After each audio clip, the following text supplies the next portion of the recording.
اعوذ باللہ من الشیطان الرجیم بسم اللہ الرحمن الرحیم اللہم صلی علی سیدنا و مولانا محمد مبارک وسلم۔ محترم ناظرین اکرام، السلام علیکم ورحمۃ اللہ وبرکاتہ۔ میں ہوں آپ کا میزبان حافظ حامد رضا اور آپ دیکھ رہے پروگرام نور ہدایت۔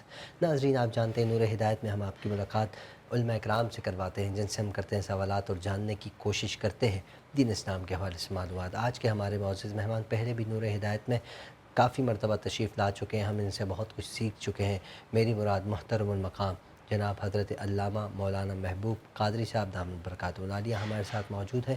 آئیے آپ کی ملاقات بھی کرواتے ہیں اور حضرت سے گفتگو کا آغاز بھی کرتے ہیں۔ السلام علیکم حضرت۔ وعلیکم السلام ورحمۃ اللہ۔ کیسے ہیں حامد بھائی؟ اللہ کا خیریت سے؟ احسان ہے جی، آپ خیریت سے؟ ٹھیک ہے جی الحمدللہ رب العالمین۔ ماشاءاللہ، کافی عرصے بعد رمضان شریف پورا گزر گیا، عید کے بھی دن گزر گئے، تقریباً 1.5-2 مہینے بعد آپ پورے سے 2 ملاقات۔ مہینے ہو گئے۔ ہاں ایسے ہی۔ آخری پروگرام رمضان کا کر کے گئے تھے، آپ نے بتایا تھا کہ آخری پروگرام ہے رمضان سے پہلے جی جی پورے 2 مہینے بعد یہ اتفاق ہو گیا الحمدللہ۔ جی۔ اللہ پاک آپ کے علم میں عمل میں برکت عطا فرمائے۔ بہت مس کرتے رہے جی آپ کو، بیچ میں موقع لگا تھا 1-2 دفعہ رابطہ کرنے کا، لیکن آپ کی مصروفیات بھی رہی ہیں ماشاءاللہ سے۔ آپ نے قرآن بھی سنا ہے، تراویح بھی ماشاءاللہ، قرآن تراویح کا سلسلہ رہا ہے ماشاءاللہ سے۔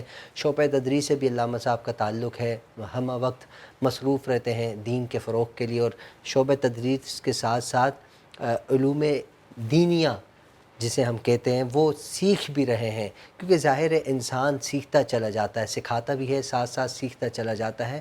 قرآن سیکھیں، صاحب قرآن پر نازل کرنے والی یہ جو کلام ہے، یہ کتاب ہے اللہ رب العزت کی طرف سے عطا کردہ، اس کے اندر جتنا آپ جائیں گے یقین جانیے پوری دنیا آپ کو قرآن میں ملے گی، اور قرآن کی گہرائی میں جانے کے لیے آپ کو علوم دینیہ کو حاصل کرنا ہوگا۔ مختلف مفتی صاحبان کی خدمت میں آپ کو بیٹھنا ہوگا، کلاسز لینی ہوں گی، اچھے اچھے کورس کرنے ہوں گے، تبھی جا کر آپ قرآن کی گہرائی کی کچھ حد تک جا سکتے ہیں۔ پوری گہرائی میں تو ہمارے جانے کی بس ہی نہیں ہے۔ بڑے بڑے علماء اکرام، مفسرین کرام اور بڑے بڑے جو آ کر جا چکے ہیں، سب نے کوشش کی ہے، ہر انسان، ہر عالم، ہر مفتی، ہر فاضل اپنے انداز میں اللہ کا یہ کلام، اس کی گہرائی میں جا کر اس کی تفسیر، اس کی تشریح اپنے اپنے انداز میں کرتے رہے ہیں۔ یقین جانیے یہ وہ گہرائی ہے، جتنا اس گہرائی میں جائیں گے اتنا ڈوبنے کا مزہ آئے گا۔ اور یہاں ڈوبنا دراصل یہ وہ والا ڈوبنا نہیں ہے، مطلب ایک لذت والا ڈوبنا ہے، ایک خوبصورتی والا ڈوبنا ہے، اور بندہ ڈوبا ڈوبا ڈوبا چلا جاتا ہے۔ اللہ کریم کی بارگاہ میں دعا کرتا ہوں اس پروگرام کی بدولت اور اس پروگرام کا صدقہ دے کر، کیونکہ نور بھی ہے، ہدایت بھی ہے، علماء کا سایہ بھی ہے، کہ اللہ پاک مجھے بھی اور جتنے ہمارے ناظرین دیکھ رہے ہیں ان سب کو بھی علم دین حاصل کرنے کی اور اس پر مکمل طور پر عمل پیرا ہونے کی توفیق عطا فرمائے۔ ناظرین اکرام، ہماری کوشش رہا کرتی ہے ہم کوئی نہ کوئی موضوع لے کر حاضر ہوں۔ آج کل معاشرے کے اندر نوجوان نسل جو بگاڑ کی طرف بڑھتی چلی جا رہی ہے، اس کی وجہ کیا ہے اور ان کو سدھارنے کا طریقہ کیا ہے؟ یقیناً قرآن میں طریقہ ہے۔ علماء اکرام کا بھی ایک جم غفیر ہے، ایک علماء اکرام کا ایک یہ سمجھ لیجئے کہ اس وقت ہر علاقے میں آپ کو 2-3-4 عالم دین نظر آئیں گے۔ پہلے کا زمانہ تھا تب علماء اکرام کی بہت کمی ہوتی تھی، آج ہر مسجد کے ارد گرد آپ کو 4-4 5-5 علماء اکرام نظر آئیں گے، اور ہر مسجد 2-3 گلیاں چھوڑ کر تو لازمی کوئی ایک مسجد ہوتی ہے۔ اس کے باوجود ہماری نوجوان نسل بگاڑ کا شکار ہے۔ اس کی کیا وجہ؟ کیا انہوں نے علماء اکرام کی صحبت اختیار کرنا چھوڑ دی ہے؟ کیا علماء اکرام کی طرف سے وہ محبت کا سلسلہ جا نہیں پا رہا، پہنچ نہیں پا رہا، جس کی وجہ سے نوجوان نسل علماء اکرام سے بہت سی نوجوان نسل دور ہوتی چلی جا رہی ہے؟ اس کی وجہ کیا ہے؟ نوجوانوں کو تبدیلی لانے کے لیے کیا کرنا ہوگا؟ اس پر آج ہم بات کریں گے، کوشش کریں گے معاشرے کی بدلتی صورتحال پر۔ ہمارے ساتھ مفتی صاحب علامہ صاحب موجود ہیں۔ علامہ صاحب، میں چاہوں گا سب سے پہلے یہ ارشاد فرمائیے گا، آخر کیا وجہ ہے؟ جیسے میں نے عرض کیا علماء اکرام بھی بہت ہیں، مساجد بھی بہت ہیں، دینی درسگاہ بھی بہت ہیں، لیکن معاشرہ بگڑتا چلا جا رہا ہے، فرمائیے گا۔ اعوذ باللہ من الشیطان الرجیم، بسم اللہ الرحمن الرحیم، الصلاۃ والسلام علی سید الانبیاء والمرسلین، اما بعد۔ پہلے تو بہت شکر گزار ہوں آپ کا کہ آپ نے ہمیں جو ہے وہ مدعو فرمایا، اور جس طرح آپ نے ابتداً بات کی کہ آج کے زمانے کے اندر ہمارے پاس علماء بھی بہت ہیں اور وسائل بھی بہت ہیں۔ پہلے زمانے میں تو جو ہم نے بزرگوں، تابعین اور تبع تابعین کے زمانے کے اندر ہم نے جو دیکھے احوال، تو وہ یہ تھے کہ فلاں نے سنا کہ فلاں کے پاس ایک حدیث مبارکہ موجود ہے، اور وہ حدیث سند کے ساتھ حضور علیہ الصلوۃ والسلام سے صحابی کے پاس موجود ہے. تو تابعین کے اندر اتنا جذبہ ہوتا تھا کہ وہ کئی کئی دنوں کا سفر کرتے اور صرف وہ ایک حدیث سیکھنے کے لیے جایا کرتے تھے. بے شک بے شک. اب ادھر ایک اور بات کی طرف میں اشارہ کروں گا، وہ اشارہ یہ ہے کہ ان کو پتہ لگا کہ ان کے پاس وہ چیز صحیح سند کے ساتھ خود بذات حضور علیہ الصلوۃ والسلام سے ڈائریکٹ موجود ہے، تو اس کو سیکھنے کے لیے صرف ایک حدیث سیکھنے کے لیے اتنی دور کا سفر طے کر کے چلے گئے. آج ہمارے یہاں جو آپ نے بات کری نا کہ ایک ہمارے سامنے فقدان، دین سے دوری اور معاشرے کے جو مسائل ہمارے سامنے پیدا ہو رہے ہیں، اس کی ایک بہت بڑی وجہ یہ ہے کہ ہمارے یہاں ہوتا کیا ہے، بچپن سے جو ابتدائی دور ہوتا ہے، جس وقت اسلام کی، دین کی محبت انسان کے اندر پیدا ہوتی ہے، انسان جس دور میں دین کے قریب ہوتا ہے، اس ٹائمنگ میں جو ہماری سلیکشن ہے وہ سلیکشن اچھی نہیں ہے. کس انداز سے؟ اس انداز سے کہ ہمارے یہاں ہوتا کیا ہے کہ ابتداءً جو یہ تربیت کے مراحل ہوتے ہیں یہ گھر سے شروع ہوتے ہیں. اب ہمارے یہاں دیکھا جائے تو آج کی جنریشن کے جو والدین ہیں وہ خود دین کو صحیح نہیں سمجھے ہوئے، خود دین کو صحیح نہیں پڑھے ہوئے، وہ اپنی اولاد کو کیا سکھائیں گے؟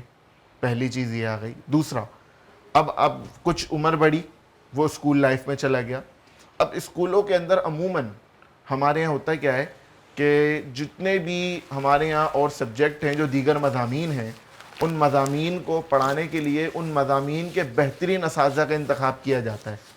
مثلاً فزکس پڑھانی ہے تو فزکس کے ماہر ٹیچر کو رکھتے ہیں، کیمسٹری پڑھانی ہے کیمسٹری کے ماہر ٹیچر کو رکھتے ہیں، بایولوجی پڑھانی ہے تو اس کے ماہر ٹیچر کو رکھتے ہیں. لیکن جب بات اسلامیات کی آتی ہے، جب بات ہمارے سامنے اگر میں یہ بات کروں تو شاید حقیقت ہے اردو کی بات آتی ہے. آج ہمارے یہاں ہماری قومی زبان ہے اردو کے اندر اتنا بگاڑ کیوں پیدا ہوا؟ کیونکہ جو اردو پڑھانے والے ان کو خود اردو کی گرامر نہیں آتی. اردو کے اندر جو اردو کے آداب ہیں، اردو کے سیغے کس طرح بنانے ہیں، آج جو ہمارے یہاں ہماری قومی زبان ہے پاکستان کی اردو، لیکن آپ دیکھیں اردو کے اندر کتنی خرابی ہیں. کیوں؟ اس کی وجہ یہ کہ جو بہترین اساتذہ نہیں ہیں. اسی طرح دین کے ساتھ کھلواڑ ہوا. کس طرح کہ ہمارے یہاں اسلامیت کی جب باری آتی ہے نا تو اسکولوں میں عموماً یہی ہمیں ماحول نظر آتا ہے کہ وہ بول دیتے ہیں کہ اسلامیت اردو کے اندر تو ہے، ہم خود پڑھا دیں گے، باقی سبجیکٹ کے لیے اچھے ٹیچروں کا انتخاب. اور اسلامیات جہاں سے دین کے قریب ہونا ہوتا ہے، جو ابتدان دور ہے، ابتدائی وقت ہے، اس وقت کے اندر ہی ہم جو پڑھ رہے ہوتے ہیں، ہم جو سیکھ رہے ہوتے ہیں، وہ ایسے لوگوں سے پڑھ رہے ہوتے ہیں، ایسے لوگوں سے سیکھ رہے ہوتے ہیں جو خود اس چیز کو نہیں سمجھ رہے ہوتے، جن کے اندر وہ خود نہیں اترا ہوا ہوتا. آپ مجھے بتائیں، مجھے دین سمجھنا ہے، دین سیکھنا ہے، اور میں کسی ایسے شخص کے پاس جا کر بیٹھ جاؤں جس کو دین کی سمجھ بوجھی نہ ہو، مجھے بتائیں دین میرے اندر منتقل ہوگا؟ دین وہاں سے کبھی آئے گا؟ کبھی بھی نہیں آ سکتا. تو یہ کیفیات ہیں. آج جو سب سے بڑے معاشرے کے اندر جو ایک بڑی خرابی کا جو ایک بہت بڑا عمل ہے وہ کیا ہے؟ وہ یہ ہے کہ لوگ، اچھا پھر اچھے لوگ موجود ہیں، جس طرح آپ نے ابتدان بات کری، مساجد ہیں، علماء ہیں، ائمہ ہیں، لیکن ہمارے یہاں لوگوں کے پاس شوق ہی نہیں ان کے پاس جانے کا. اور شوق کیوں نہیں ہے؟ یہ شوق پیدا ہی نہیں کیا گیا، ان کے قریب ہونے کا شوق پیدا ہی نہیں کیا گیا. آپ دیکھیں نبی کریم علیہ الصلوۃ والسلام کی جو تعلیم کے اندر ایک خاصہ رہا، حضور علیہ الصلوۃ والسلام نے ہمیشہ اپنے صحابہ کے اندر یہ شوق بیدار کیا ہے علم کی جستجو کا. علم دین کا جو ایک فیضان تھا وہ حضور علیہ الصلوۃ والسلام نے صحابہ کے اندر اجاگر کیا، کہ جس کی ہم دیکھتے ہیں کہ نبی کریم علیہ الصلوۃ والسلام کے بعد بھی ان کے اندر وہ ایسا اجاگر تھا کہ وہ باقاعدہ صحابہ کرام کو ڈھونڈتے، دوسرے صحابیوں کے پاس جاتے اور ان سے روایتیں سنتے، ان سے روایتیں سیکھتے، ان کے پاس جاتے. وہ ان کے اندر وہ محبت پیدا ہو چکی تھی. آج ہمارے یہاں جو ایک بہت بڑی دین سے دوری کا جو سبب ہے، اور جو نوجوان نسل جو دین سے دور ہوئی ہے، میں یہ سمجھتا ہوں کہ اس کا سب سے بڑا فقدان وہ ابتدائی دور سے کہ ہم ان کو دین کی تربیت ہی نہیں کر رہے. جو دین کا ایک حسن ہے، دین کا ایک نکھار ہے، وہ ہم ان کو دیتے ہی نہیں ہے. اس کو اس طرح سمجھیں. آج مجھے بتائیں، ہمارے یہاں جو ہے وہ سچ کی اگر ہمارے بچوں کو انسپریشن ہے سچائی کے طور پر، بہترین بزنس مین کے طور پر، بہترین جو ہے وہ ایک انسان کے طور پر، وہ انسپریشن انسان کہاں سے حاصل کر رہا ہے؟ غیر مسلموں سے، بالکل غیر مسلموں کی طرف جا کر. لیکن اگر ہم حقیقت حال دیکھیں تو نبی کریم علیہ الصلوۃ والسلام کے آنے سے قبل جتنے بھی مذاہب موجود تھے اس زمانے میں، حضور کے زمانے سے قبل جتنے بھی مذاہب موجود تھے، یہاں تک کہ نبی کریم علیہ الصلوۃ والسلام جس زمانے میں تشریف لائے اس زمانے تک وہاں تو تمام مذاہب کا جو ہے وہ کیا کہتے ہیں، نہ ان کے اندر سچ کی تعلیم تھی، نہ ان کے اندر اچھائی کاموں کی تعلیم تھی، بلکہ ان کے یہاں تو یہاں تک آتا ہے کہ اگر کوئی برا کام کرتا تو برا کام فخر سے کرتا، اس کو اپنے لیے ایک فخر سمجھتا کہ دیکھو میں برا کام کر کر آیا. اور عوام کے اندر اس کو پذیرائی دی جاتی. تو ہمارے یہاں یہ ساری کیفیات پیدا کی گئی ہیں اور ہمیں انسپریشن دلائی جاتی ہے آج غیر مذہبوں سے. غیر جو مسلم لوگ ہیں ان لوگوں کی ہمیں انسپائریشن ہمیں کروائی جاتی ہے. اگر یہی چیز ہم ابتداءً اپنے نبی کریم علیہ الصلوۃ والسلام سے اگر لوگوں کی کروا دیں, حضور علیہ الصلوۃ والسلام کے لوگوں کو قریب کر دیں, حضور کے صحابہ سے لوگوں کو قریب کر دیں, تو یقین مانیں انسان خود بخود دین کے قریب ہوتا چلے جائے گا. اچھا حضرت, ایک بات اچانک میرے ذہن میں آ گئی جو کہ ہمارے معاشرے میں ایک چیز عام ہے کہ بہت سے لوگ جو مدارس میں اپنے بچوں کو داخل کرواتے ہیں یا جو چاہتے ہیں کہ ہمارا بچہ دینی علوم حاصل کرے, تو وہ غریب غربا لوگ ہوتے ہیں زیادہ تر. لیکن یقین مانیے کچھ دن پہلے کی بات ہے, ایک شخص بہت بڑے بزنس مین ہے, زین بھائی ان کا نام ہے, اور اللہ نے ان کو عزتوں سے نوازا ہے. ماشاءاللہ. ایک ایونٹ میں ہم موجود تھے تو وہ ایک اپنی ذات میں ایک اللہ نے انہیں عزت دی ہے, اپنے بزنس کے معاشرے میں اللہ نے انہیں ایک مقام دیا ہے. تو یقین مانیے اس بندے کی باتیں سن کر میں حیران ہوا. حیران اس لیے, انہوں نے کہا حامد بھائی میری خواہش ہے کہ میری بچی بھی عالمہ بنے, میرا بچہ بھی. اور صرف باتیں نہیں, انہوں نے اپنے بچے کو اس لائن پہ لگا بھی دیا. اور یقین مانیے اس بچے کی جب میں نے ایج دیکھی اور بچے کی جب میں نے ویڈیوز دیکھی, چھوٹا تھا بچہ, میرے دل میں خواہش پیدا ہوئی. میں نے کہا کاش کہ اس بچے کے لیے میں کچھ کر سکوں. حالانکہ میں کچھ کر نہیں سکتا, میرے پاس وہ وسائل نہیں, اللہ نے اس کو سب کچھ دیا ہوا ہے. مجھے اس وقت نا اتنی خوشی ہوئی, میں نے کہا میرے پاس کچھ تحفہ ہوتا میں ان کو تحفہ پیش کرتا. بس یہ تحفہ دیا کہ اللہ آپ کے بچے کو کامیابی عطا فرمائے, دعا دیے. تو اس وقت میرے ذہن میں ایک بات یہ ضرور آئی کہ جیسا کہ ہمارے ہاں لوگ یہ بات کرتے ہیں نا کہ غریب آدمی جو ہوتا ہے نا وہی اس کی خواہش ہوتی ہے. لیکن یہاں میں نے ان لوگوں کو یہ سمجھ لیجئے کہ ان کی بات کو میں نے اگنور کرتے ہوئے پایا کہ یہاں یہ بندہ بھی تو ہے, اس کی خواہش ہے اور اس کا بچہ محنت کر رہا ہے, اور ایسے لوگ ہمارے معاشرے میں ہیں. آپ کو کیا لگتا ہے کہ جو ہمارے بزنس مین ہیں, جو ہماری کمیونٹی جو پوری دنیا میں جن کا ایک آنے جانے کا سلسلہ رہتا ہے, اگر ان کے سب کے دل میں تاجر حضرات, اگر ان کے دل میں یہ شوق پیدا ہو جائے, یہ محبت دین کے قربت کی محبت پیدا ہو جائے, تو کیا معاشرے میں تبدیلی آ سکتی ہے؟ کیا فرماتے ہیں آپ؟ دیکھیں بہت اچھا آپ نے سوال کرا. اس کو میں تھوڑا پیچھے سے جوڑوں گا. ہمارے شیخ صاحب اکثر کہا کرتے تھے, جیسے میں ابھی پیچھے آپ کو مسلسل مثالیں حضور کے زمانے کی, صحابہ کرام کی دیتا جا رہا ہوں, تو ہمارے شیخ صاحب اکثر کہا کرتے تھے کہ ہم لوگ جو ہے وہ ترقی کے لیے آگے کا سفر دیکھتے ہیں. یعنی ہم یہ سوچتے ہیں کہ ہماری جو ترقی ہے اور جو ہماری ترقی کا راز ہے وہ مستقبل پر ہے. لیکن حقیقت حال یہ ہے کہ انسان جتنا پیچھے چلا جاتا جائے گا, انسان اتنا ترقی یافتہ ہوتا جائے گا. کیا بات ہے, یعنی جتنا اپنے آپ کو حضور علیہ الصلوۃ والسلام سے جوڑتا جائے گا, اتنا زیادہ دنیا میں ترقی یافتہ مطلب ہوتا اپنے جائے گا. آپ کو عاجزی کا اظہار کرے گا اور حضور کے زمانے سے اپنے آپ کو ملانے کی کوشش, جی ملانے کی کوشش کرے گا. وہ کامیاب اتنا زیادہ ہوتا چلے جائے گا. اور آج کی جو ناکامی کی ایک بہت بڑی وجہ ہے اور سبب ہے وہ یہی ہے کہ ہم اپنا تعلق پیچھے سے نہیں, ہم اپنا تعلق آگے سے جوڑنے کی کوشش کر رہے ہیں. جس دن ہم نے اپنا تعلق پیچھے سے جوڑنے کی کوشش کری, یقین مانیں وہ وقت دور نہیں ہوگا کہ پاکستان بھی ترقی کی منزلوں کو طے کر رہا ہوگا. پاکستان کی جو آنے والی نسل ہے وہ بھی ایک ترقی کی منزلوں پر گامزن ہو جائے گی. حضرت پیچھے والے سفر کی اگر بات کروں تو وہاں تو ہمیں ایک چیز اور نظر آتی ہے, پیٹ پہ پتھر باندھنا ہے جی.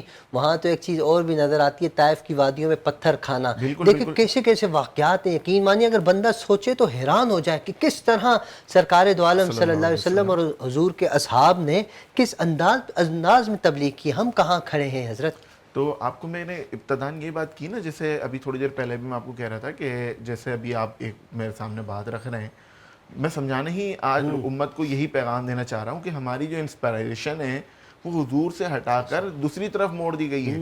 ہم اپنی یہی انسپائریشن حضور علیہ الصلوۃ والسلام کی طرف لے کر آئیں گے. آپ یقین مانیں دنیا, آپ دیکھیں حضور علیہ الصلوۃ والسلام کے ساتھ سیدنا صدیق اکبر رضی اللہ تعالیٰ عنہ, آپ نے ہجرت فرمائی. بے شک مکے سے اور بھی دیگر حضرات نے ہجرت فرمائی. پری پلاننگ تو ہجرت نہیں تھی نا کہ بھئی آج ہم اپنا گھر ور بیچیں گے, سارا سامان بیچیں گے, اپنا سارا مال و تجارت سب لے کر مدینہ جائیں گے. یہ تو بعد میں مدینہ میں خبر پہنچی کہ وہاں جو آپ کا مال و متاع تھا وہ سب اب آپ ایک کیفیات دیکھیں, وہاں سے کس انداز میں آئے, بالکل خالی. اور مدینے میں نبی کریم علیہ الصلوۃ والسلام خود رشتہ اخوت بھی قائم کر رہے ہیں. ایک طرف آپ یہ والا مراحل بھی دیکھیں کہ حضور نے خود رشتہ اخوت بھائی چارگی کا قائم کرا, جس میں لوگوں نے اپنی دکانوں کے اندر حصے دار بنایا, اپنے کاروبار کے اندر حصے دار بنایا. دوسری طرف چند صحابہ کی اور جماعت بھی ہے, انہوں نے حضور علیہ الصلوۃ والسلام سے فرمایا رسول اللہ صلی اللہ علیہ وسلم ہم آپ جو ہمارے کو بھائی بندی میں رشتے میں جوڑ رہے ہیں وہ ہم بھائی والا تعلق تو ہمیشہ قائم کریں گے، لیکن جو ذاتیاتی ہمارے جو کاروباری اور اپنی جو ایک معاملات ہیں اس میں ہم خود اسٹرگل کریں گے۔ اور پھر انہوں نے حضور سے ہی جملے کہے، یا رسول اللہ صلی اللہ علیہ وسلم ان کو کہیے کہ ہمیں بازار کا راستہ دکھائیں، ہم خود اپنی محنت سے کمائیں گے۔ مکے سے بالکل خالی آئے، کچھ نہیں تھا، مدینے میں آ کے دوبارہ انہوں نے اپنے مقام حاصل کرے۔ اس میں سب سے بڑی مثال دوں گا حضرت عبد الرحمن بن عوف، یہ آئے سرکار علیہ الصلوۃ والسلام کی بارگاہ میں، اور حضور علیہ الصلوۃ والسلام سے دعا لے کر جب یہ گئے ہیں، چند عرصے کے بعد جب یہ واپسی تشریف لائے، سرکار نے ان کے لیے جملے فرمائے کہ عبد الرحمن بن عوف تو وہ ہیں اگر مٹی میں بھی ہاتھ ڈال دے اللہ اس کو سونا بنا دیتا ہے۔ سبحان اور آپ کے بارے میں آتا ہے آپ وہ صحابی ہیں جو عشرہ مبشرہ کے اندر شامل ہیں، آپ اندازہ لگائیں جن کو حضور نے دنیا کے اندر جنت کی بشارت دی، عشرہ مبشرہ، آپ ان میں بھی ہیں، اور ان کے باوجود آپ کے پاس اتنا مال و متاع تھا، اتنا مال و متاع تھا کہ آپ کے بارے میں آتا ہے کہ جب آپ کا وصال ہوا تو اس وقت کئی سو گھوڑے، کئی ہزار بکریاں، اور روایتوں میں تاریخ میں اس طرح آتا ہے کہ جہاں جہاں تک نظریں جاتی تھیں وہاں وہاں تک حضرت عبد الرحمن بن عوف کی زمینیں ہوا کرتی تھیں۔ تو یہ سب چیزیں کہاں سے حاصل کریں؟ حضور علیہ الصلوۃ والسلام کی تربیت سے، حضور کی رفاقت سے، حضور علیہ الصلوۃ والسلام نے جو انداز بتایا اس انداز سے۔ آج ہمارے یہاں کیا ہے؟ ہمارے یہاں یہ تمام تر چیز ہے، حاصل کرنے کا تو لوگوں کو بہت شوق ہے، لیکن اس کے لیے ذرائع کا استعمال کریں، حلال ہیں نہیں ہیں، حرام ہیں نہیں ہیں۔ ایک حدیث مبارکہ میں آپ کو سناؤں گا کہ اللہ کے نبی صلی اللہ تعالی علیہ وسلم نے فرمایا کہ فرض عبادات کے بعد، اب یہاں پر بہت اہم بات حضور نے فرمائی، فرض عبادات کے بعد کسب حلال یہ ایک اہم ترین فریضہ ہے انسان کا۔ تمام فرائض یعنی نماز، روزہ، زکوٰۃ، حج کے بعد جو اہم ترین فریضہ شریعت نے اور جو ہمیں دین نے سکھایا ہے وہ کیا سکھایا ہے؟ کسب حلال کمانا۔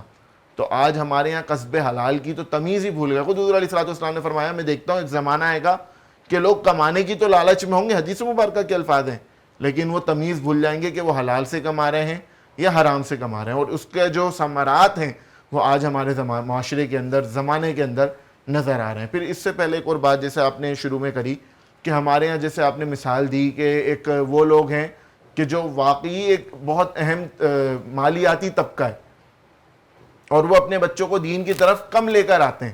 آپ کو میں یہاں پر ایک بات بتاؤں گا کہ نبی کریم علیہ الصلوۃ والسلام نے جو تجارت کے مراحل ہیں اور نبی کریم علیہ الصلوۃ والسلام کی جو تبلیغ کا جو ایک بہت بڑا حصہ ہے وہ تجارت کے ذریعے ہوا ہے کہ حضور علیہ الصلوۃ والسلام صحابہ کرام کو ایسی تربیت کرتے کہ جب وہ تجارت کے لیے کسی دوسری جگہ پر جاتے تو وہاں پر بھی دین کی اشاعت کر کر آتے، وہاں پر بھی دین کی تبلیغ کر کر آتے۔ یہ جو دین پھیلا ہے اس کے اندر ایک کردار یہ تجارت کا بھی ہے۔ بالکل۔ آج ہمارے یہاں تاجر حضرات جو ہیں وہ نہ تو خود دینی ہونے کو تیار ہیں، نہ اپنے آنے والی نسلوں کو دین پر چلانے کے لیے تیار ہیں۔ یہ ایک بہت اہم ہماری آج کے معاشرے کی خرابی ہے۔ اگر ہمارے تاجر حضرات خود دینی ہو جائیں اور اپنی اولادوں کو اس پلیٹ فارم پر لے آئیں، دین کی طرف لے آئیں، دین کی تبلیغ اور دین کی اشاعت کی طرف لے آئیں، وہ تجارت میں تاجر بھی ایک بہترین تاجر بن کے سامنے آئیں گے اور ایک دین کے بہت بہترین مدعی بن کر ہمارے سامنے آئیں گے۔ واہ جی، بالکل بہت خوبصورت انداز میں آپ نے علامہ صاحب گفتگو فرمائی، اور آپ نے ایک مقام پر فرمایا نا سرکار کی تربیت، حضور کی تربیت کے تو سارے ہی عنوان کمال کے ہیں، لیکن ایک یاد آتا ہے کہ جب کچھ اصحاب جب وہ یہودی کے جو بڑے تھے ان کے پاس گئے گفتگو کرنے کے لیے، تو اس دوران یہودی کو انہوں نے اپنا دیوانہ بنا دیا، ایسی گفتگو فرمائی، سرکار کی تربیت کا کمال تھا، قرآن سے انہوں نے گفتگو فرمائی، اور حضرت عیسیٰ علیہ السلام کے حوالے سے، سوری یہودی نہیں، عیسائی، یہ میرے کو آپ کو جب ہجرت حبشہ ہوئی تھی بالکل، تو حبشہ کے نجاشی کے دربار میں، بادشاہ اور عیسائی تھے وہ، جی نجاشی کے دربار کے اندر یہ معاملہ ہوا تھا۔ اور میں آپ کو مزے کی بات بتاؤں، یہ تمام تر جو آپ نے ابھی بتائی نا باتیں، یہ سب بیان کرنے والے بھی ابو سفیان تھے، اللہ اکبر، یعنی اس وقت وہ اسلام لے کر نہیں آئے تھے اور مسلمانوں کے بدترین دشمن تھے، لیکن جب اس نجاشی نے پوچھا نا کہ آپ ان کے کردار کے بارے میں ہمیں بتائیں، اور نجاشی نے پہلے کام یہ کرا، ان سے وعدہ لے لیا کہ آپ سچ بولیں گے جو بھی ہوگا، تو حضور کا کردار ایک ایسا کردار تھا کہ نجاشی بھی، اور اللہ تب ادھر یہاں پر علماء لکھتے ہیں کہ اللہ تبارک و تعالیٰ نے اس وقت حضرت جناب ابو سفیان کی زبان پر اس وقت کلمہ حق کو جاری کر دیا تھا تو وہ بھی جھوٹ نہ بول سکے جو حضور کی حقیقی شان و شوکت تھی آپ نے وہ کیا بیان بات فرمائی۔ ہے، اس سے پھر دیکھیں مسلمانوں کو کتنا فائدہ ہوا تھا۔ ناظرین اکرام، یہ صحبت کی بات ہے، یہ تربیت کی بات ہے۔ جہاں سرکار دو عالم صلی اللہ علیہ وآلہ وسلم کی تربیت کی بات کی جائے وہاں قصہ تمام ہو جاتا ہے، وہیں سے ساری یہ شاخیں نکلتی ہیں۔ ناظرین، علماء اکرام کی صحبت میں ہمیں بیٹھنا چاہیے تاکہ ہم وہاں سے سرکار دو عالم صلی اللہ علیہ وآلہ وسلم کی دی ہوئی تربیت پر عمل کرنے کی کوشش کریں، اور علماء اکرام ہی ہمیں عمل کروا سکتے ہیں۔ علامہ صاحب آپ کا بہت بہت شکریہ۔ ناظرین اکرام، آپ سے ہمیشہ کی طرح گزارش ہے، جیسا کہ پروگرام کا وقت اختتام کی جانب ہے، اپنا خیال رکھیے، اپنے اہل و عیال، اپنے پڑوسی، اپنے رشتہ دار سب کا خیال رکھیے، ہم سب کو اپنی دعاؤں میں یاد رکھیے۔ السلام علیکم ورحمۃ اللہ۔